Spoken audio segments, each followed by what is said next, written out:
Hey, what's up? This is Frank Mandolini of the Last Minute Wrestling Podcast. Thank you for checking this video and make sure to leave a thumbs up below. And in the description, you will find the link to follow me on all social media and on Spotify and Apple Podcast, which conveniently is the place where you should leave a 5-star review to help other people get into this wonderful podcast named Last Minute Wrestling Podcast. Thank you so much. Enjoy the video. Gary Horne, the voice of This Is Pro Wrestling Podcast. Welcome to the Last Minute Wrestling Podcast, buddy. Hey, man, it's good to be here. I am excited. This has been a long time coming, and I am.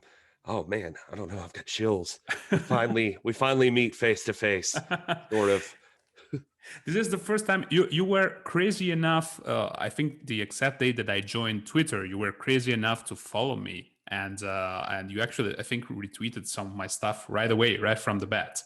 I was like, "Oh, cool! Just joined Twitter," and this cool at the time was called the NWA podcast. Is retweeting me. What's going on here? What brought you to to that crazy decision? I don't know. Something just stood out about you.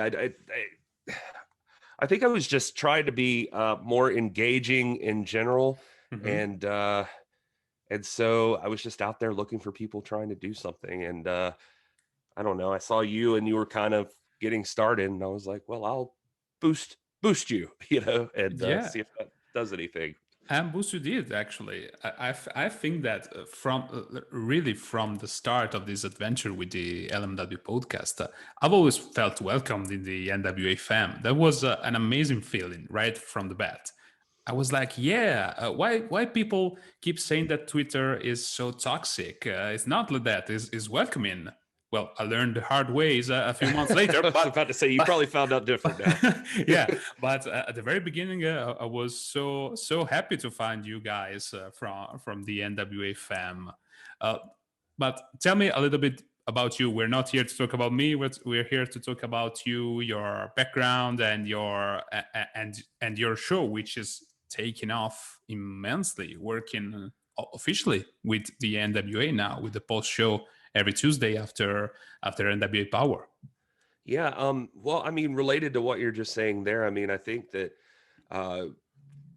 part of the idea is that Twitter can be very toxic. And so I learned that the hard way, like you said. And so I think just going back real quick, I mean, I think that my initial idea was like create a core group of people that actually do give a damn about each other, and it's not, it's not just at least you've got a space where it's not, at least some people that it's not going to be toxic, because I did the same thing as you, man. I've always loved wrestling my whole life, and like my earliest memory with wrestling is probably Hogan and Andre. Like I remember Andre like ripping the cross off of Hogan's chest and cutting Hogan's chest, and Roddy Piper's like, you're bleeding. And I don't know, that still to this day is very vivid in my mind. And anyway, I don't know how else to explain it, except I was getting to a place where like I'm, I've got a regular job and I'm married and I'm just living my life. But one day I was just like, I want to fun hobby, like something else to do. And I was trying to decide, I listened to a lot of podcasts. I was like, I'm going to start a podcast about something. And I love two things immensely in my life. One of them is wrestling and one of them is movies. And a buddy of mine, one of my best friends, he pushed me into starting Cinema Shock, which is our movie podcast. And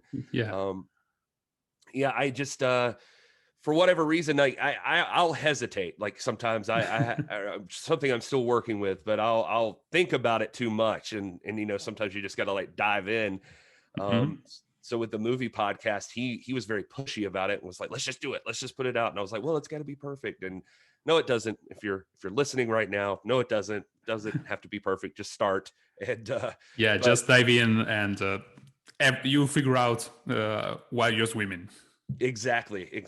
And So anyway, not to ramble too much, but he got me into the movie podcast, and as it started rolling, I was like, all right, this is working. I still want to do something with wrestling. Like I think I'd love to do something with wrestling. And so basically, right about that time, Billy Corgan bought the NWA, and well, growing up, anybody who knows me from like my younger days, Billy Corgan and the Smashing Pumpkins, that was like my favorite band in the entire world.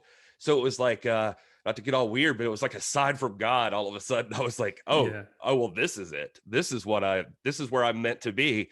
And so I was just like, I'd always read, like sometimes it's easier, like at first, if you niche down into like something. Hmm. And so I was like, okay, well, I'll be the podcast that talks about NWA. And that's where I started. Like I just there was another guy at the time that was also having the same exact idea, Hmm. and he actually started rolling first. So technically I wasn't the first. Like I was having the same Yeah. ideas, but I was doing my thing, right? I was hesitating. And this Yeah. guy started and I was like, damn it, I have to go now. I have to go. And That's the so anyway, time. I started it and here we are. Yeah, and you said that when you heard the news of Billy Corgan by the NWA, what was your reaction at the time?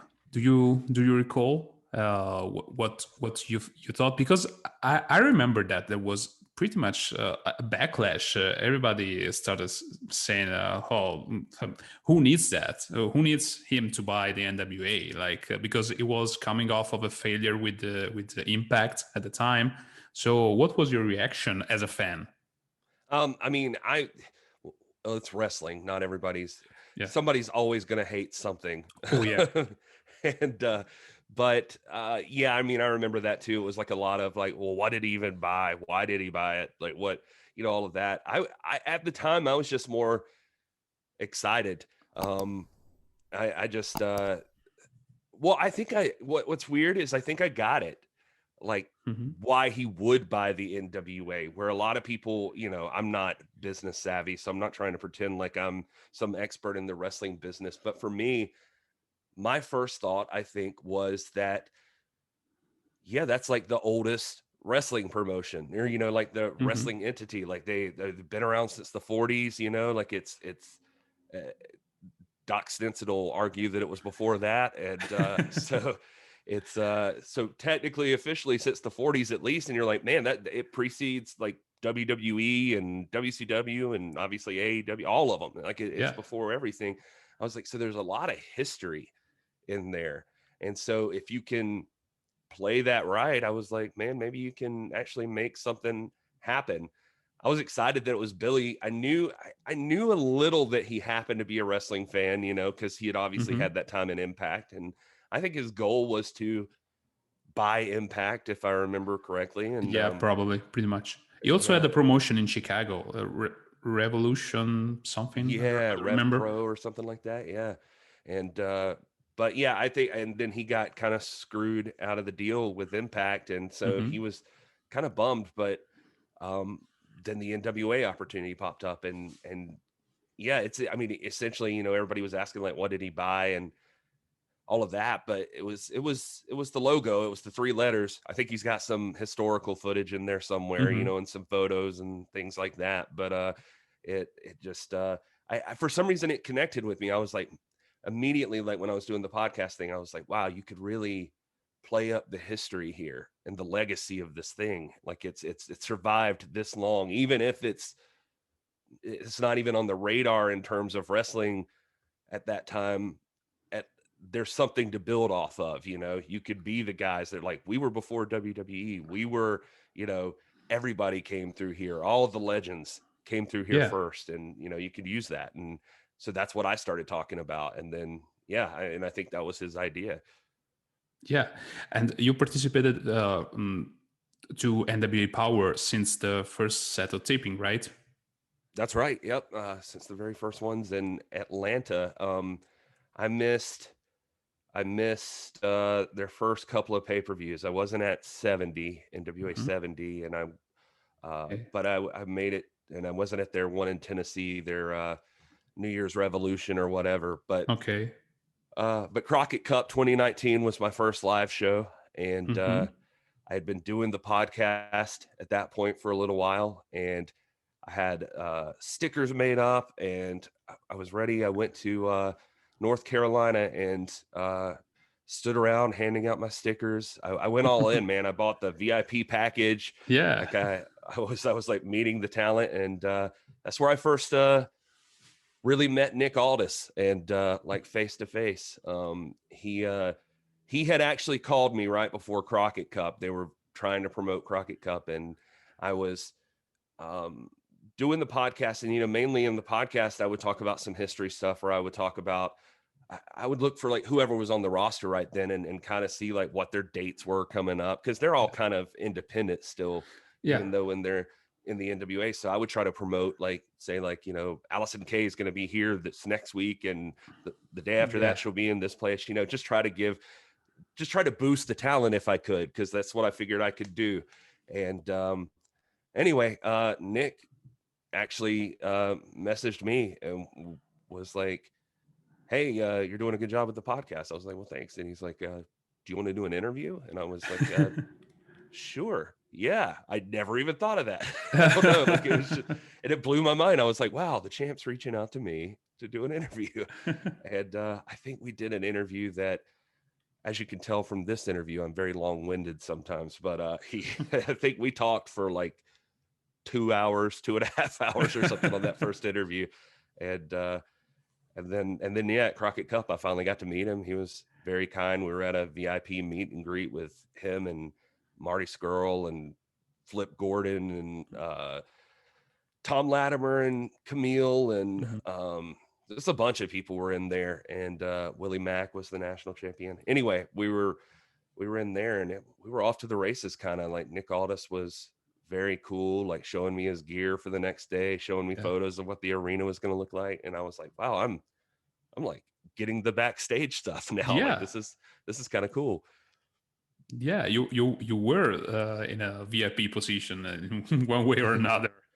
Right.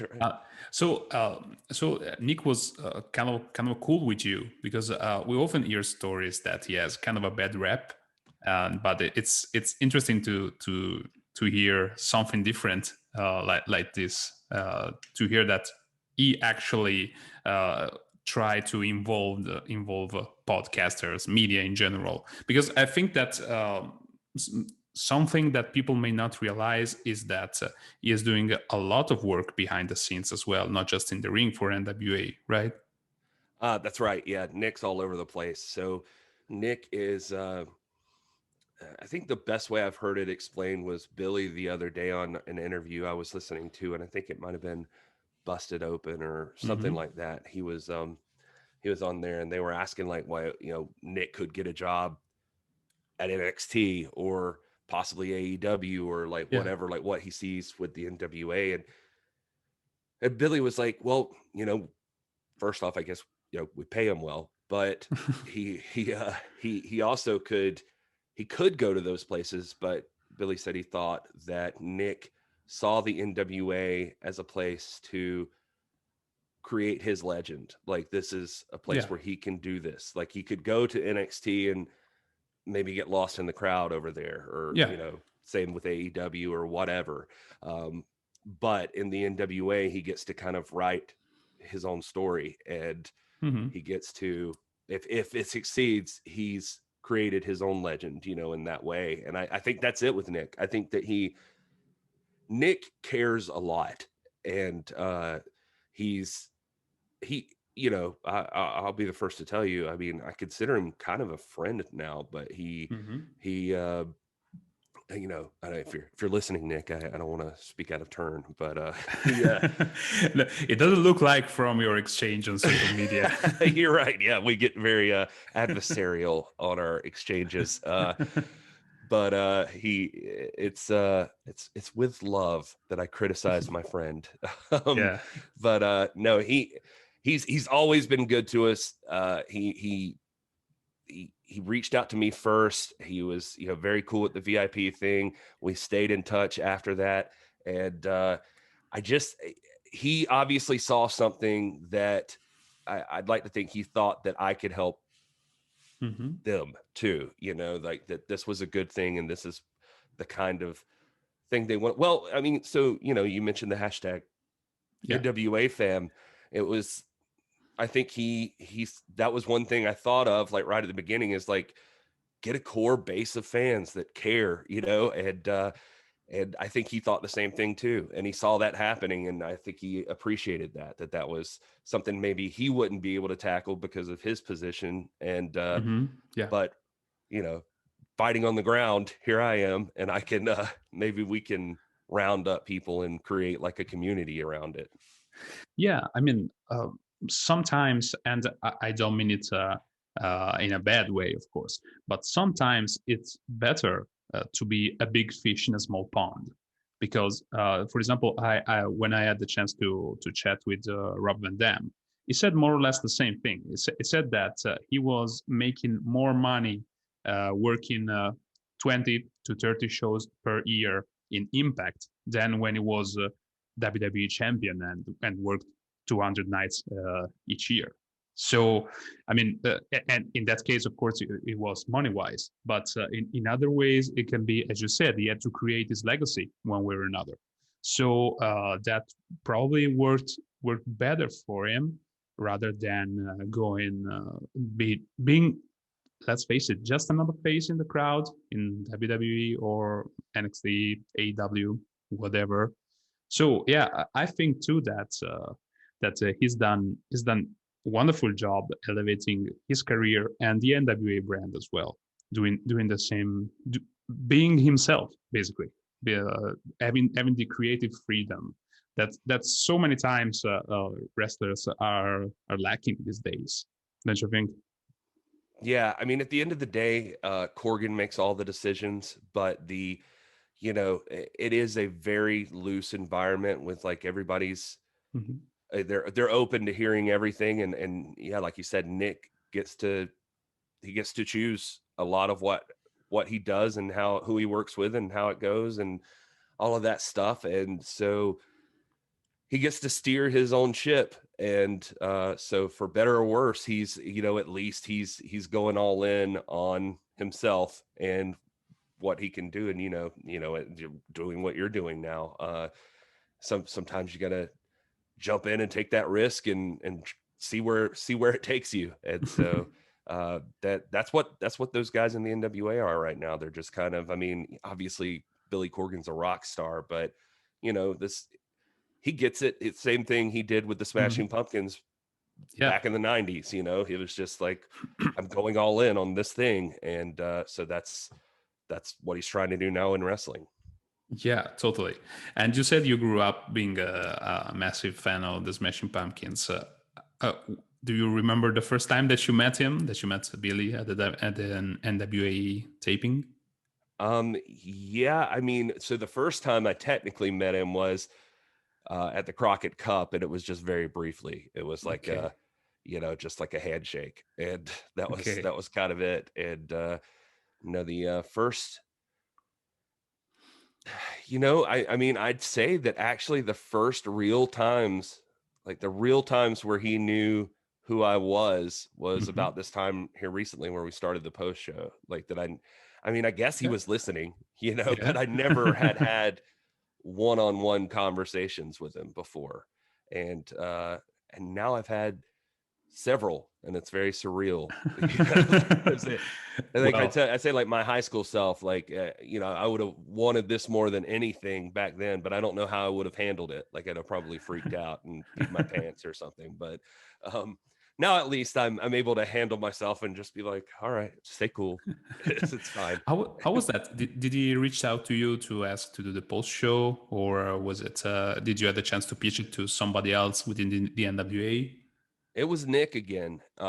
It was really Nick. It just during the pandemic, everything shut down with the NWA. Hmm. So I think there was a lot of questions about what they do next and how they go. They were building to like a really huge show. They were going to try to have their biggest show I think they'd ever had, and it was going to be headlined with Marty Skrull versus Nick, and they were building up to all that, and then all of a sudden, well, they just Well, like, there was, uh, just to breeze through it without speaking out of turn, but like there was the Yeah. Lagana stuff, there was the Marty Skrull stuff, there was, Yeah. and then a pandemic hit, and it was Yeah. just like all of a sudden they're just getting hammered with stuff, like it's hard to bounce back from, Yeah. you're trying to battling one of those things is enough, and then now all of your stuff, the rug keeps getting pulled out from under you. And also let me add that seemingly every other week, someone from NWA was getting signed by either AEW or WWE. Right. Yeah. I mean, that's the thing with the NWA is, I mean, it makes sense historically. People can't wrap their brain around it, but he's what's the movie with Brad Moneyball? Like Mhm. I don't know if you've ever seen that, but it, it's about taking like the different players that like people have given up on, or the new people that nobody's noticing, and like trying to figure out how much you can get out of, for the right amount of money, get the Mhm. best team together. And so that's what they're doing. But they're not signing a lot of these people to like big long-term contracts. I mean, Billy has more money than you or I will probably ever see, I'm sure. But he, he's also not a billionaire, and he's Yeah. not, he's not in the price range of a Tony Khan or a Vince McMahon, or even ROH and Impact are all owned by billionaire companies at least. Yeah. And Pretty um, much. yeah, so he doesn't have those resources, like that in that way. So he's got to play a different game. And the but yeah, so these guys aren't signed to like big, huge, long-term deals, and so that's what you risk. I mean, it's the hope. I think they're well aware of it even now. That I think that's even how they talk to some of the talent. Like, we'll Mhm. give you a platform. You come here, you'll get exposure, and if you get yourself over, and it works, Mhm.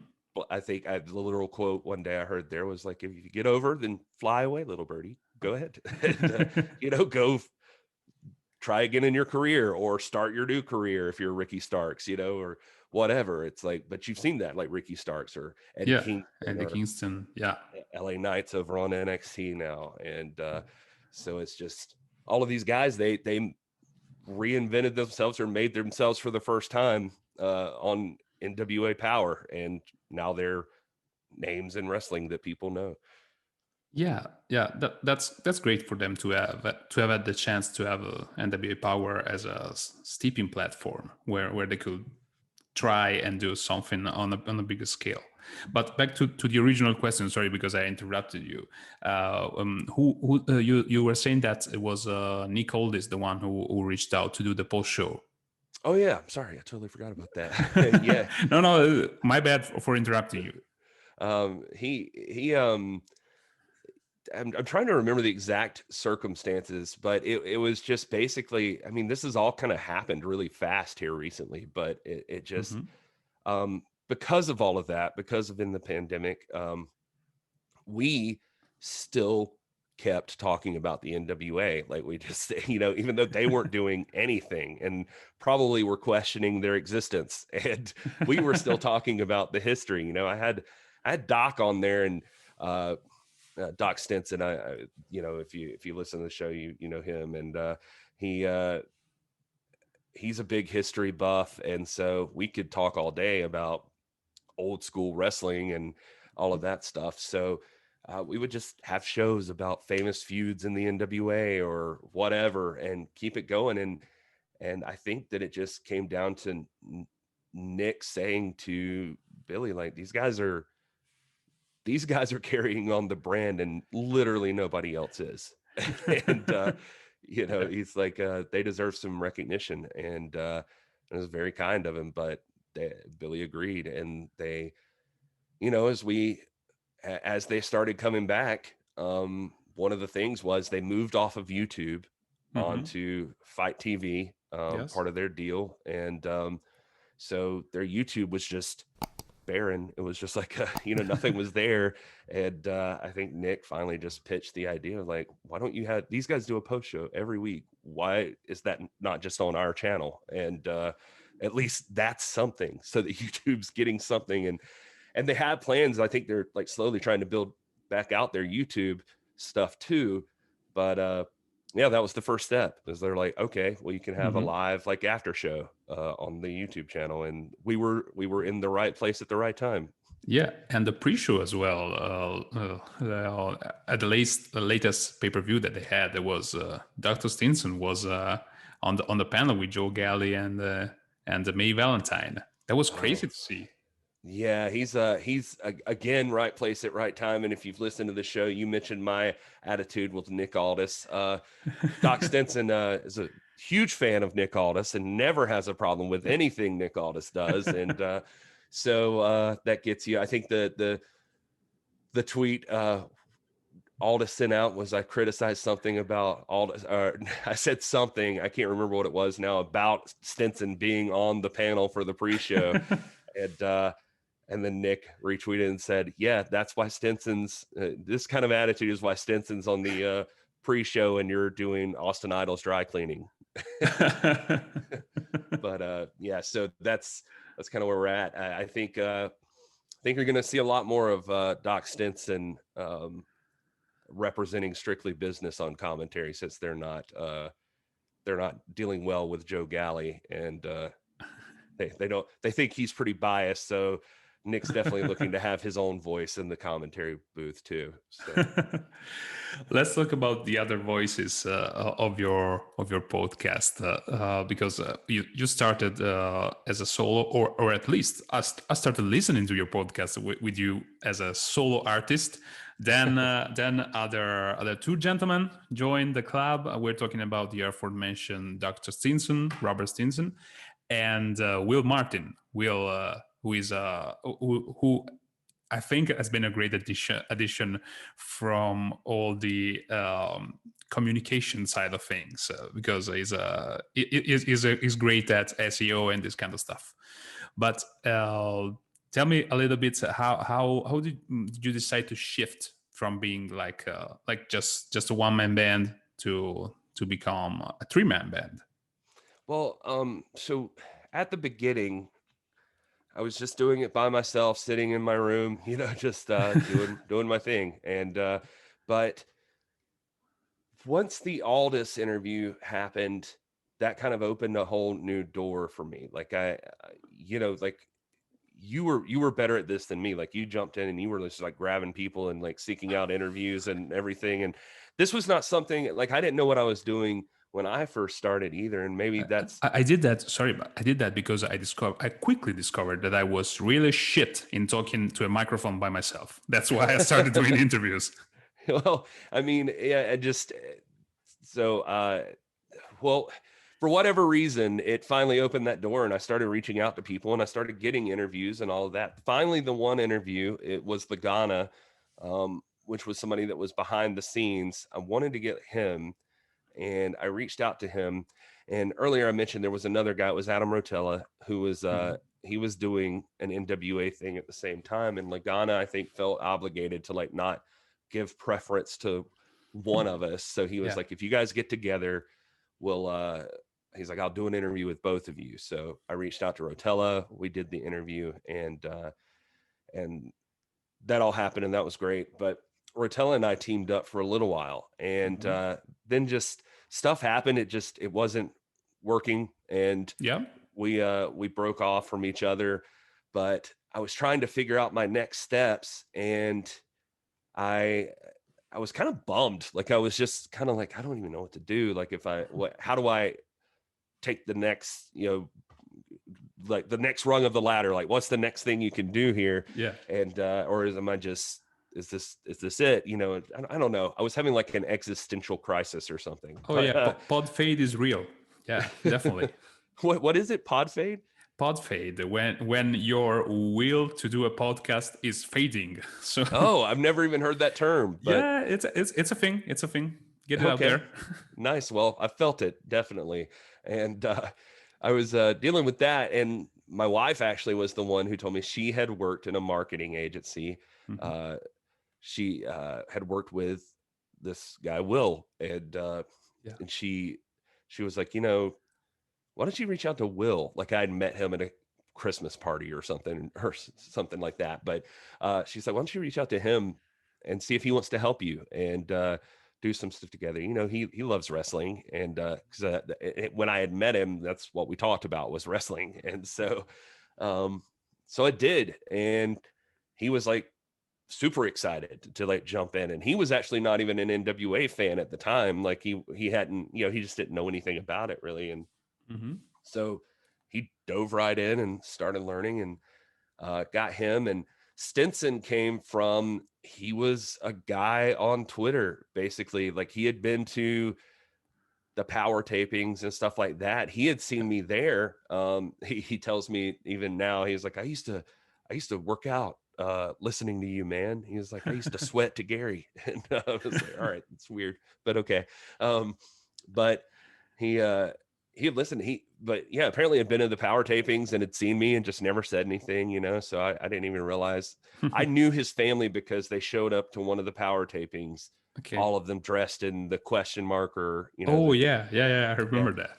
Yeah, they had dressed up all for question mark and Aaron Stevens. So they had the belt and the like the gis on and stuff. They were like Mongrovian karate students. And but anyway, I remembered him from that. But we would interact on Twitter, and then one day, I mean, I knew he was very smart about wrestling. He would always be saying, you know, historical things or whatever, and he would message me, or we'd just go back and forth. But one day, I finally what led to it was there was Brian Solomon, who is Yes. I think he's been on this show, hasn't he? Yeah. It was. I invited him because I saw Stinson posting a picture of his book, Wrestling FAQ.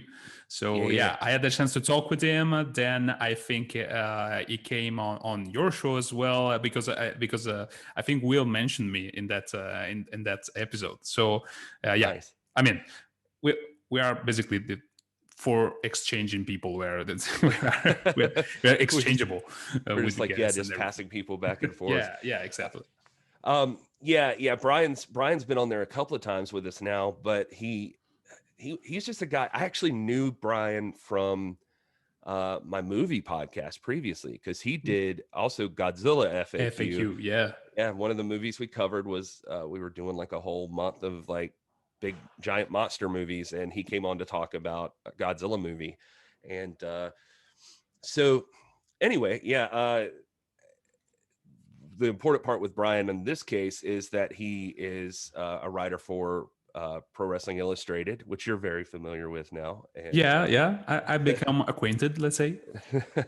And which, congratulations, by the way. That's awesome. Thank you.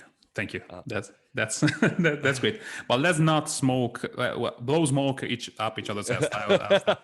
Let's not do that. All right, fine. Anyway, so Brian is a writer for Pro Wrestling Illustrated, and we were reading the latest Pro Wrestling Illustrated at the time. I was just going through it and noticed that they listed the world champions. And in the world champions list, there was no Nick Aldis. Yeah. And you wouldn't know this from the show now, but at that time, I took offense to Nick Aldis not being included in the world champions list. Like, how are you not including the NWA championship that we always push? You know, it's part of the show, but it's also, we could back it up with history. Like I mentioned, the NWA, the oldest brand in the world, is like, this is the real world championship. How can you not have this in Pro Wrestling Illustrated? And so he and I went back and forth on Twitter about it, you know, respectfully, but just not like being toxic on Twitter, just giving him hell. But the it's called a debate. Today's kids are not used to that. Right. And finally I was like, man, I should get you on the show and let's have this debate, like, for the show. Like, does the NWA title matter? Is it relevant? Should it be included? And all of that stuff. And Brian, I guess, asked to make sure it was cool with Pro Wrestling Illustrated, and he did it. So the day that we were supposed to have the debate, Stinson just started messaging me over and over and over again, just like, hey, make sure you mention this, and make sure that he knows that in 1937 this happened, and then this guy won this thing, and don't forget to mention that even the WWE title, that when the split originally occurred, and blah, blah, and he's just giving me all these notes, and I'm like, Doc, why don't you just get on the podcast with me, because I'm not going to remember all of this. And he's like, really? Oh yeah, let me check. And he goes back. He's like, I could do it. And so we got Doc Stinson on the podcast just to be a part of that debate with Brian Solomon. And we had the debate, and it never stopped since. Like, he's just always been there ever since. It's always been there bugging you. Yeah. And, I love that guy. It's always you're the face, he's the heel, and Martin is the one being in the middle of you two, the voice of reason normally. Wondering when he could step in and say anything. It's but yeah, but for what it's worth, if you look at Pro Wrestling Illustrated today, the NWA World Championship is definitely listed in there. Absolutely. It has been added because of you guys campaigning for it. Because you did you stick to your guns, and you had the result. Yeah, there it is. And so I'll take that victory, and I'm sure that Doc was proud of me that day and has been disappointed with me ever since I complained about Nick Aldis and his tactics. But there's just one specific question that I would like to ask you about your style, because you have a crazy radiophonic. Is that even a word, radiophonic? Well, I have no idea. I have no idea. Because a voice that sounds really good on radio. That's what I want to. What I mean with radiophonic. And your voice sounds really good on the podcast. And I've always been fascinated by listening to you, especially with your opening phrase of "Hey, what's up, beautiful people?" That's amazing. That's amazing. Did you come up with it just by accident, or you were thinking about a catchy opening phrase? I don't know. It was one of the things that I said one day, and then people, first of all, you said we weren't blowing smoke, and then you just did all of that. Oh, and yeah, then, a lot of that. Yeah. But I appreciate that. I don't know. I just said it one day, and then people in the chat, like on our live shows on YouTube and stuff, were saying it. I'd be getting ready to go live, and I would see the people talking to each other in the chat, and they would be saying like, "Hello, beautiful people," or "What's up, beautiful people?" Yeah. And I'm not gonna say that because there's this other guy on YouTube, and his name escapes me now. It just blows my mind. I don't know why I forgot who he does, like a news type show, and it's like a real Philip DeFranco. That's who I'm trying to think of. Okay. So he's I just typed it into my computer. Sorry if I sounded like fix it in post, Frank. Yeah. I'll do it. But no, Philip DeFranco is he does like news stories, and I really like how he does news. And because he'll say, like, he's very matter of fact about this is what's happening. This is what these people say is why it's happening. The other side says this. Here's my opinion.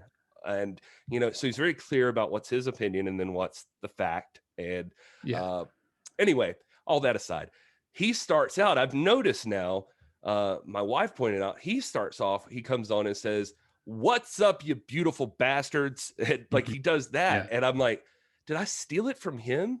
And I'm like, I don't know. I don't know where it came from. But that's my best guess. Is like, maybe I was just listening to him a lot and it just came out that way. But it's one of those things that stuck. Like, at the end of shows, we say, "Enjoy your gravy cake." And that's a weird thing that makes no sense to anyone. But it was like, that just came from one day we were debating at the end of the thing, and we were like, "Oh, it's gonna be like gravy," or "That's gravy, baby," or something. And then it's like, somebody's like, "Oh yeah, it's gonna be as easy as cake," and they were like, "It's gonna be like gravy cake." And then it just it started there, and then again, people just say it. People just started saying gravy cake, and so now the ending of every show is enjoy your gravy cake.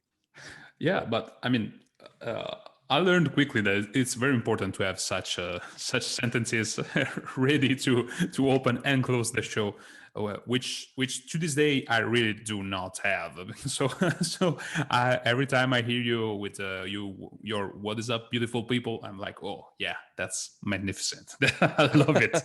I Well, love thanks, man. Yeah, I don't know. And that was very nice of you about my voice. I've hated my voice my whole life. Like I've always hated it. it.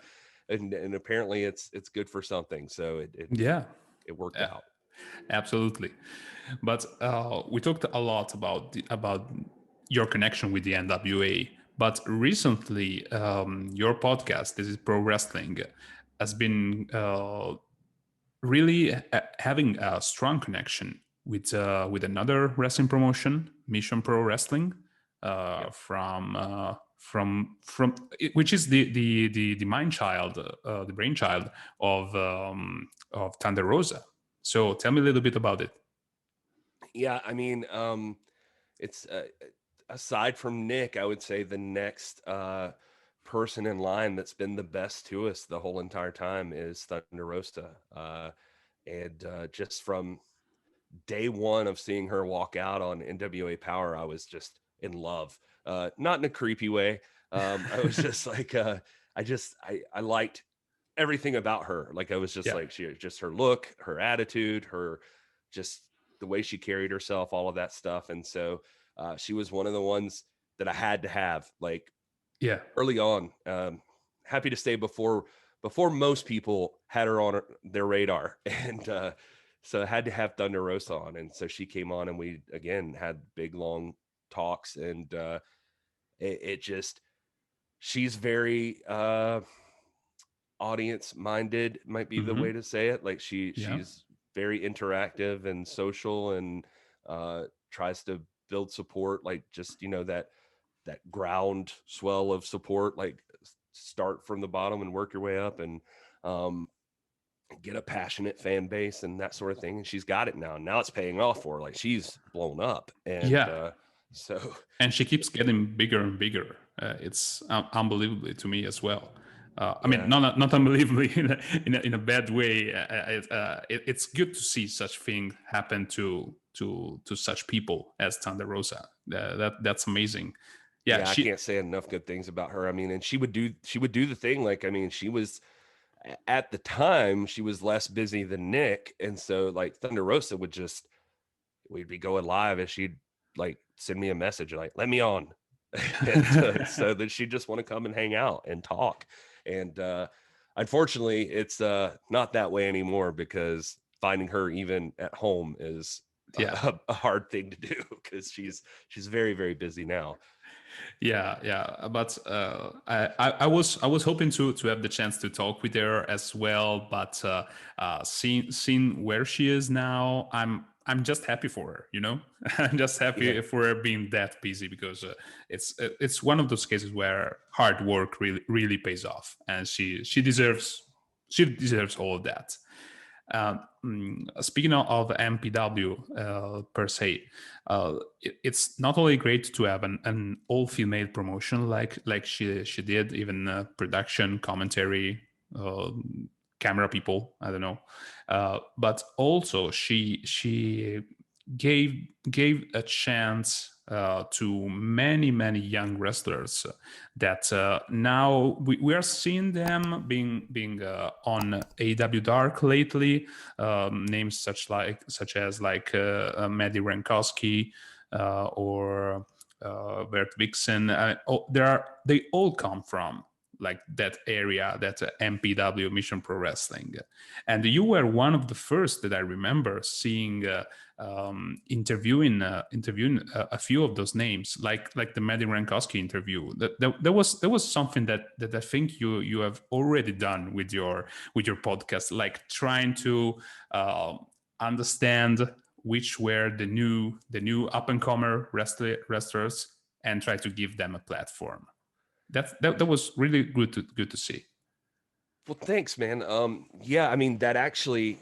So, my thing with interviewing people has it it got to a place where I still have people that I get shocked by, or like I'm starstruck a little Yeah. bit and stuff like that, and we've got a little bit more reach, or like some more people know who we are or whatever, and we can get there. But the thing is, and I mean this respectfully to everybody like me, I'm one of these people that Hmm.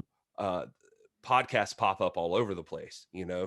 and Yeah. people getting interviews. And I saw Hammerstone, Alex Hammerstone, talking about this the other day, where I guess somebody must have been a little pushy or demanding with Yeah. him Yeah. or something, and he had a rant on his video about, like, hey man, like, how many followers do you have and how many followers do I Yeah. have? And he's like, I don't have to do this. And he's like, I'm doing it to be nice and to get myself out there more, but there's some give and take here. There has to be between us. And um, I think you have been this way, and I know I have always been this way. Is I always try to be very respectful to the Yeah. person doing this, and that um, we're on their time when they're coming on and doing Yeah. the interview, and we want to make sure we're organized and ready to go.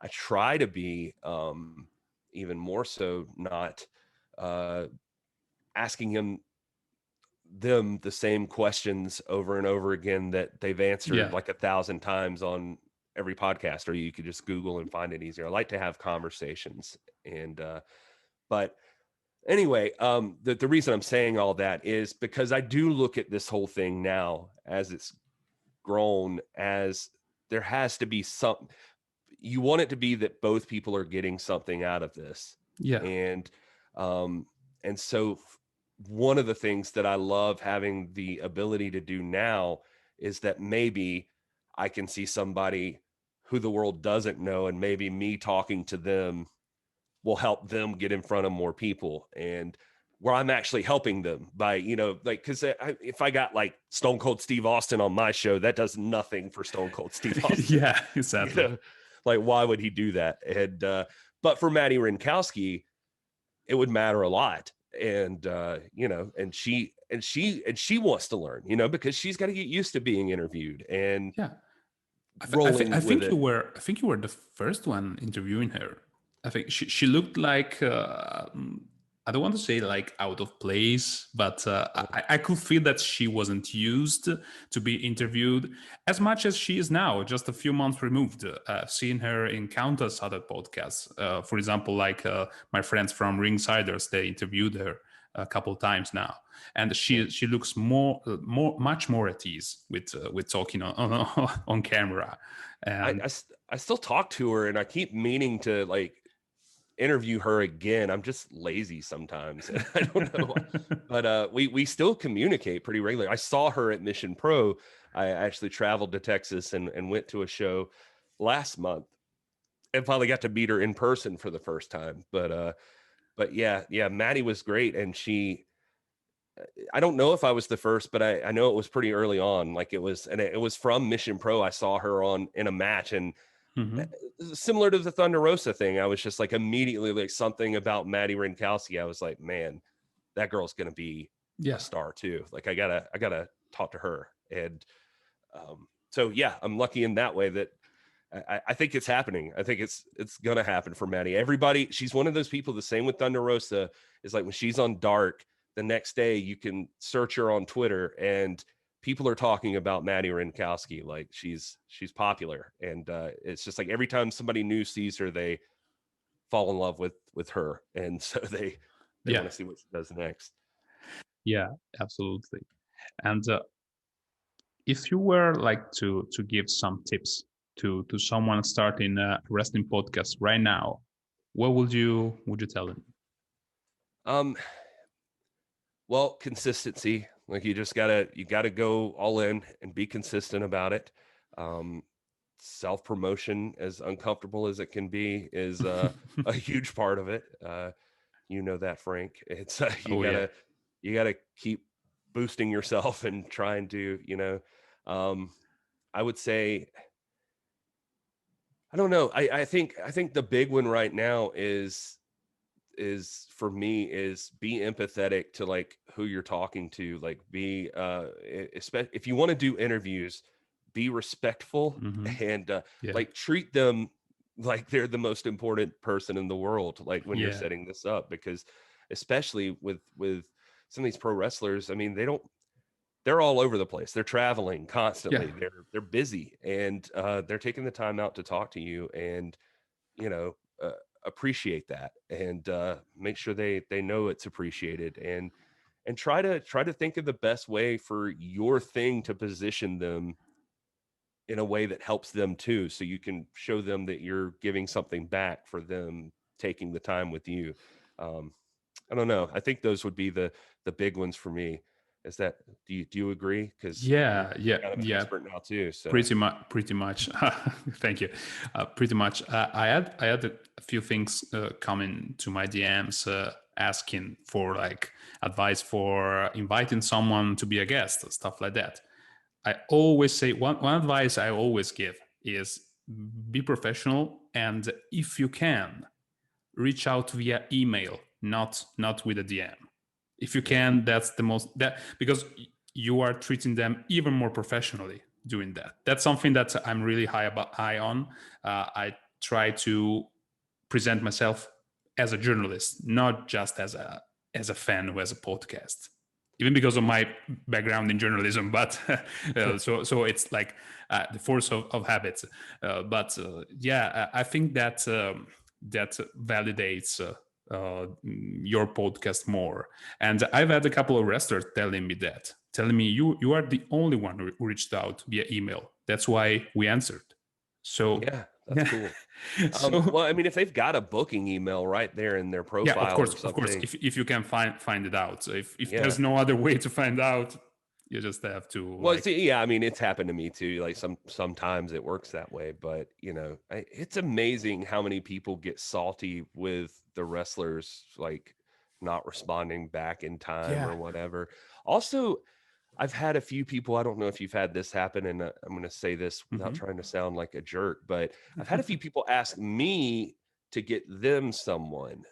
Oh You yeah, know, like, and I'm like, well, did you ask them? And they're like, well, no, I don't really know how to. I'm like, you you've got to try at least. Like, you know, like if it's so if I say Nick Aldis is my friend, then I get requests for like, can you get Nick Aldis to do my show? And I'm like, I'm not Nick Aldis's manager, you know, and yeah, I don't mean that to be mean, but have you reached out to Nick Aldis? Because Nick Aldis is pretty approachable. And I yeah. mean, at least I know he seems like a jerk, and you know, kayfabe, he is a In jerk, but kayfabe.